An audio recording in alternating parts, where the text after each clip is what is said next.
మహిమంతా ప్రభావం ఆయనకి చెందింది.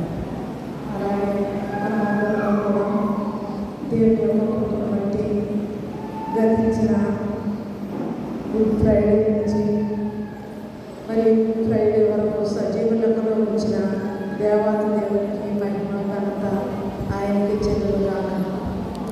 ప్రభు యొక్క కృపను బట్టి మరి నాకు ఇవ్వబడిన 4వ మాట శ్రమను సహించుట.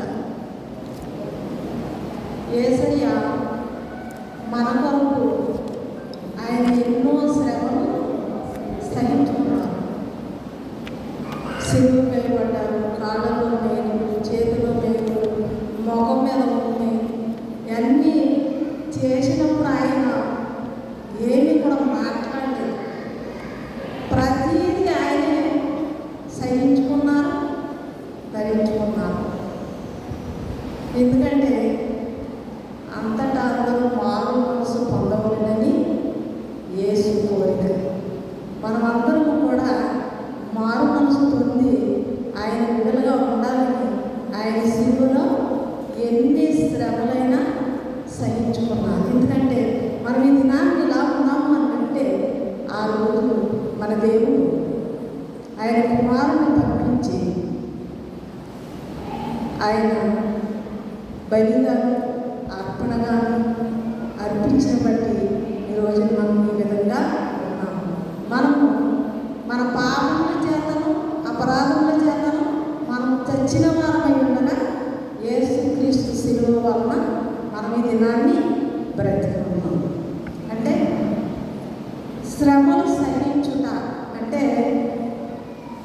యేసయ్య ఎన్ని శ్రమలైతే సహించుకున్నారో ఆయన నమ్ముకున్న బిడ్డలకి చాలా శ్రమలు ఉంటాయి. మనం విశ్వాస జీవితంలో కొనసాగాలని ఎంతో ఆసక్తితో ఉన్నప్పుడు అనేకమైన శ్రమలు మనకు ఎదురవుతాయి. వాటిని సహించుకోవాలని దేవుడు ముందుగానే ఆయన శ్రమలు సహించుట ఎలాగో మనకి ఆయన నేర్పించాడు. యెషయా గ్రంథం 53వ అధ్యాయం మొత్తం అంతా చదివారు కదా రోజు. అది యెషయా గారు ఎప్పుడో ప్రవచనము చెప్పిన మాటలన్నీ కూడా యేసుక్రీస్తు వారు ఇలాగ శ్రమలు పడతారని ముందుగానే చెప్పబడిన మాటలన్నీ కూడా దేవుడు చెప్పిన ప్రవక్తలు చెప్పిన మాటలు ఏది కూడా వ్యర్థం కాకుండా నెరవేర్చబడ్డాయి.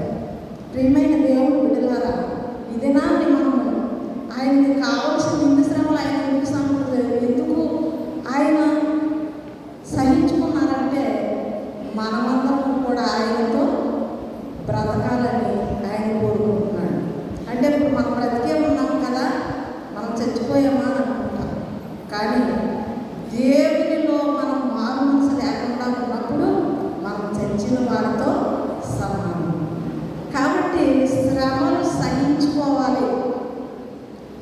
గాలి తుఫాన్లాగా మన మీదకి అనేకమైన శ్రమలు వస్తాయి. వచ్చినప్పుడు భక్తుడైన దావీదు అంటాడు కదా 22వ అధ్యాయంలో కీర్తన గ్రంథంలో, నా దేవా నన్ను నీకు చెడు యేసుప్రభువారు అన్న మాటే దావీదు గారు కూడా, నా దేవా నన్ను ఎందుకు చేయించావు, నన్ను రక్షింపవా, నా ఆత్మని వినవా. దేవుడు వినకుండా ఉండే దేవుడు కాదు. కానీ మనకు వచ్చిన బాధను బట్టి మేము ఇంత భక్తిగా ఉంటున్నాం కదా, ఇంత ప్రార్థన చేస్తున్నాం కదా, చిన్నప్పటి నుంచి ఎంత విశ్వాస జీవితంలో కొనసాగుతున్నాం కదా, మనకి మాకెందుకు వచ్చిన ఈ శ్రమలు ఏ కోణంలో వస్తాయో మనకు తెలియదు. ఏ కోణంలో వస్తాయో మనకి తెలియదు. కానీ శ్రమలు దాని ఏ సంఖ్య వచ్చింది శ్రమలు మనకు రాకుండా ఉండాలి మనం ఎంత మాత్రం కూడా అనుకోకూడదు. శ్రమలు తప్పకుండా వస్తాయి, కానీ వాటిని జయించే శక్తిని మనకు అనుగ్రహించమని మనం ఎల్లప్పుడూ కూడా ప్రార్థన చేసుకుంటూ ఉండాలి. కాబట్టి యేసుక్రీస్తు అనేక శ్రమలు మన కొరకు సహించారు. అంటే ఆయన సహించుకున్నారు. దేవుడు ఆయన విడిచిపెట్టలేదు. ఆయన నమ్ముకున్న మనల్ని కూడా ఆయన విడిచిపెట్టే దేవుడు కాదు. హెబ్రీ పత్రిక 13వ అధ్యాయం 5వ వచనం. చదవడం గుమ్మిన టైం ఉంది. ధనాపేక్ష లేని వారే చదవచ్చు కదా. మీకు కలిగిన వాటితో తృప్తి పొందిండు. మిమ్మల్ని ఏమాత్రమును విడువను, మిమ్మల్ని ఎన్నను కూడా ఎడబాయను అంటున్నారు. అపోస్తలుడైన పౌలు ఎబ్రీ పత్రిక రాసినప్పుడు ఆయన అంటున్నాడు కదా, మిమ్మల్ని ఎన్నడూ విడిచిపెట్టను, ఎప్పుడు కూడా ఎడబాయను. ఆయన ఎడబాతే మనం ఏమైపోతాం? నిర్మూలమైపోతాం. కానీ ఎల్లప్పుడూ కూడా ఆయన మనతో కూడా ఆయన ఉంటాడు.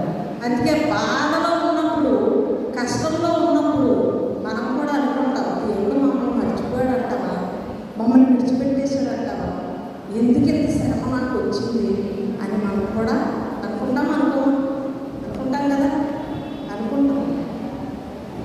వాక్యం చదివినా, ఇప్పుడు ప్రార్థన చేసినా, ఏ విషయంలోనైనా ఒకప్పుడు మనం కూడా కుటుంబ విషయంలో కానీ, బిడ్డల విషయంలో కానీ, అనారోగ్య విషయంలో కానీ, ఏ విషయంలో మనకు శ్వాసం వచ్చినప్పుడు ధైర్యంగా నిలబడాలని ఇక్కడ యేసయ్య ఆయన శ్రమలను మనకి చూపిస్తూ మనల్ని ఆయన ఆదరిస్తూ ఉన్నాడు.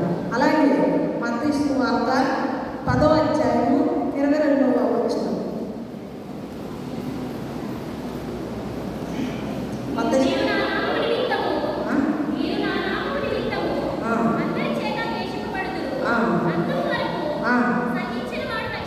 చాలు. ఇప్పుడు చూసారా, మీరు నా నిమిత్తము అందరి చేత ద్వేషింపబడతారు అంటే దేవుని నమ్ముకున్న ప్రజలకి అన్ని శోధనలే ఉంటాయి.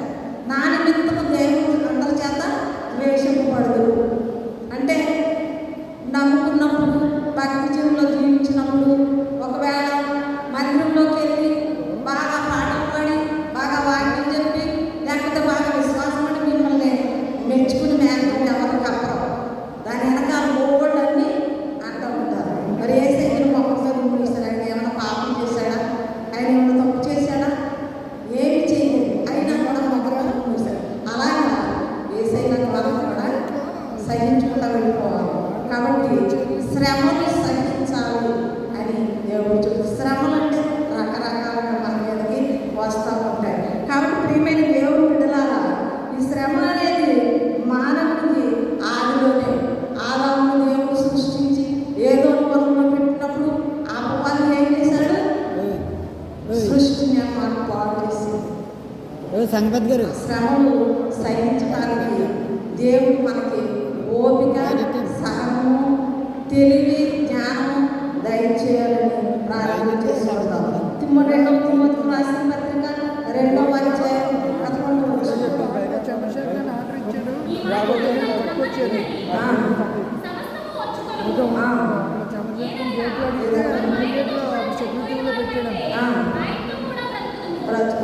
ఇప్పుడు దేవునితో కూడా మనం కూడా యేసయ్య చనిపోయినట్టు మనం కూడా చనిపోవాలని ఇక్కడ పౌలు గారు చెప్తా ఉన్నారు. ఎందుకంటే ఈ లోకంలో చాలా పవర్ఫుల్గా బతుకుతున్నాం, కానీ దేవుళ్ళో వచ్చిన తర్వాత ఏమవ్వాలి? యేసయ్య చనిపోయినట్టు మనం కూడా చనిపోవాలి. లోకంలో చాలా జాగ్రత్తగా మనం చచ్చిన వాళ్ళనే ఉండాలి. ప్రియమైన దేవుడు కదా, ఆయన రోజు మనం ఫ్రై చేసి వేయబడ్డారు, మనం ధ్యానం చేసుకుంటూ దీంట్లో ఏదో ఒకటి మనం నేర్చుకోవాలి. ఎందుకంటే మనం ఎలా ఉండాలంట? ఆయనతో కూడా చనిపోయిన వారి వలె ఉన్నాం. ఆయన చనిపోయిన దేవుడు చనిపోయాడు కదా, మనం కూడా ఆయనతో చనిపోయిన వారు అంటే మనము దేవుడు ఎక్కడికి వెళ్ళాడైనా పరలోక రాజ్యంలో ఆయన మన రాజ్యాన్ని సంపాదించడానికి వెళ్ళాడు. కాబట్టి మనము కూడా ఆయనతో ఏలుదుము. లోకంలో సహించుకుంటే మనం కూడా ఆయనతోటి మనం కూడా ఉంటాం. అందుకే శ్రమను సహించుకోవాలి. అలాగే ఎఫెసీ పత్రిక 5:7.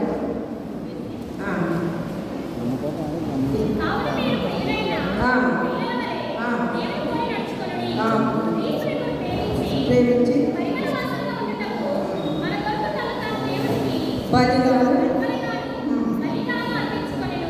బలిగాను యేసుక్రీస్తు దేవుని బలిగాను అర్పణగాను ఏంటంటే మనల్ని పరిమళ వాసనగా ఉండటం.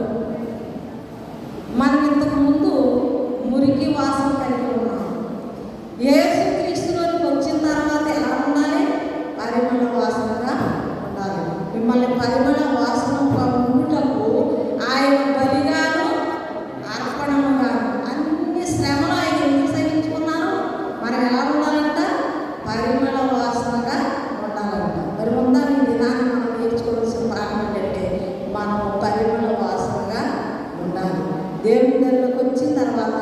మనం దేవుని యందు భయభక్తులు కలిగి జీవించినప్పుడు ఎన్నో శోధనలు మనకు ఎదురవుతూ ఉంటాయి. వాటన్నిటిని కూడా సహించుకోవాలని దేవుడు ఈ దినాన్ని మనతో మాట్లాడుతూ ఉన్నాడు.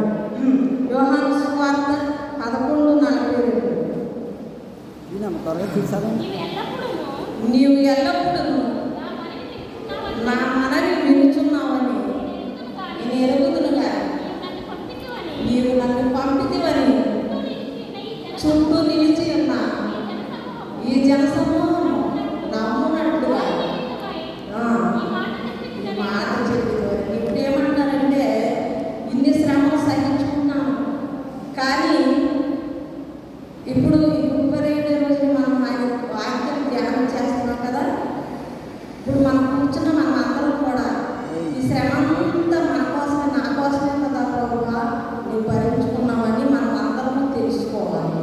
అక్కడ సిలువ ఉన్నటువంటి ప్రజలతో ప్రభువా నువ్వు నా మనవి వినుచున్నావని నేను ఎరుగుదును, కానీ ఈ ప్రజలు కూడా తెలుసుకున్నట్లు సహాయం చేయమని దేవుని సన్నిధిలో ప్రార్థన చేసుకుంటా ఉన్నాడు. నేను దేవుడు శోధన సహించుకోవడం ధన్యుడు.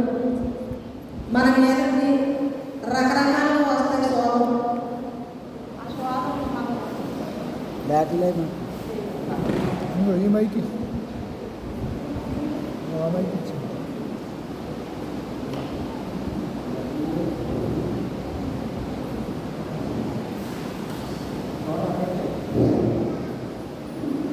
మన నేర్కొచ్చేటటువంటి ప్రతి శోధన జయించాలంటే మనలో ఏమి ఉండాలంటే ప్రార్థన శక్తి ఉండాలి.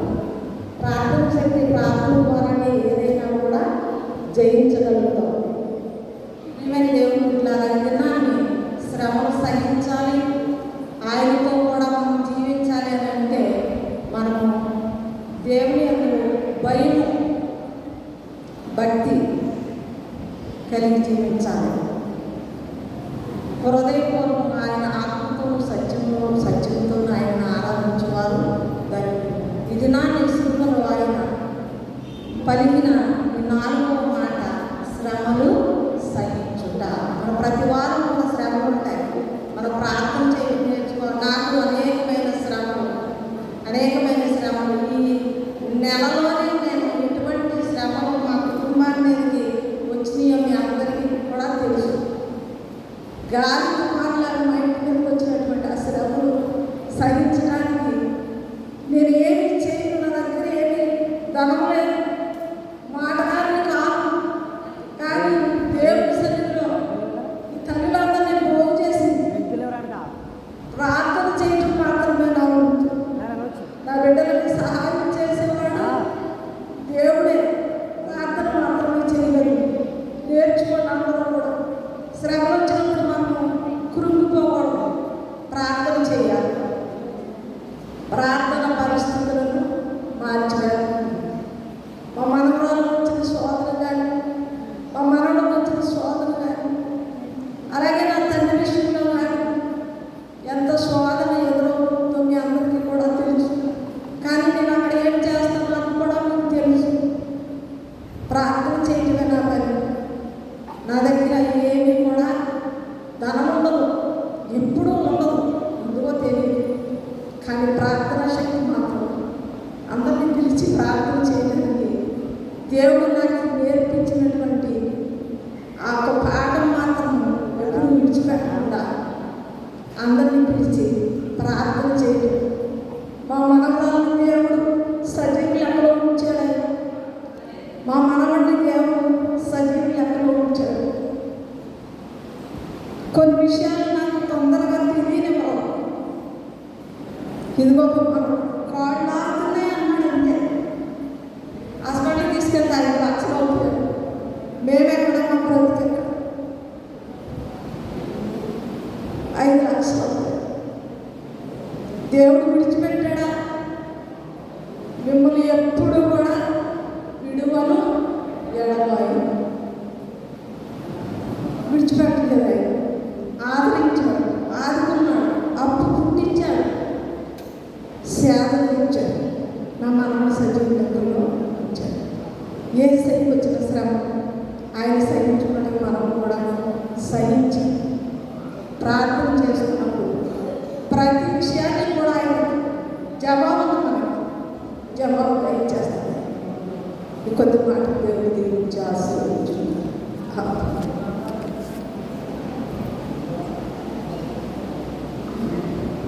ఐదో మాట బైబిల్ పట్టణం ఎక్సెల్ల మౌనిక గారు యెహోవా వార్త 19వ అధ్యాయం 28వ వచనం. గోడపాటి అశ్విని గారు ప్రార్థన చేస్తారు. జ్ఞానం పెడకాల సామాన్య రాజు గారు చేస్తారు.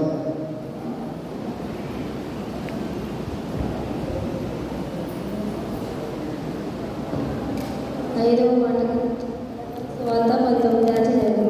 అటు తరువాత సమస్తము అప్పటికి సమస్తమైనది యేసు ఎరిగి లేఖనం నెరవేరినట్లు నేను తప్పుకొనుచున్నానని. పెట్టమ్మా